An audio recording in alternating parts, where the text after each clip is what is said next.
আসসালামু আলাইকুম। স্বাধীন দেশে স্বাধীনভাবে কথা বলবেন, সেটা আপনার বাক স্বাধীনতা। আপনি যদি এদেশের নাগরিক হয়ে থাকেন তাহলে অবশ্যই আপনার জানার কথা 2024-এ এদেশে একটা গণ অভ্যুত্থান সংগঠিত হয়েছে। সেই জুলাইয়ের সাথে চাইলে আপনি গাদ্দারি করতে পারেন, সেটা আপনার গণতান্ত্রিক অধিকার।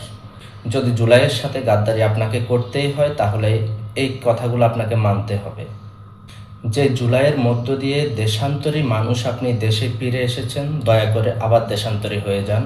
যে জুলাইয়ের কারণে কারাগারে থাকা মানুষ আপনি মুক্ত স্বাধীনভাবে এখন বাঁচতে পারছেন, দয়া করে আবার কারাগারে চলে যান। জুলাইয়ের সাথে যদি আপনাকে গাদ্দারি করতে হয় তাহলে এই গাছের ডালটা আবার এর ঠিক মতো জায়গায় লাগিয়ে দেন, যেটা আমি 5ই আগস্ট সকালে গাছ থেকে ভেঙে হাতে নিয়েছিলাম আপনাকে জেল থেকে মুক্ত করার জন্য। যদি জুলাইয়ের সাথে গাদ্দারি আপনাকে করতে হয় তাহলে যেসব ভাই আমার রাজপথে রক্ত দিয়েছে তাদের রক্তগুলো আবার তাদের শরীরে ফিরিয়ে দেন।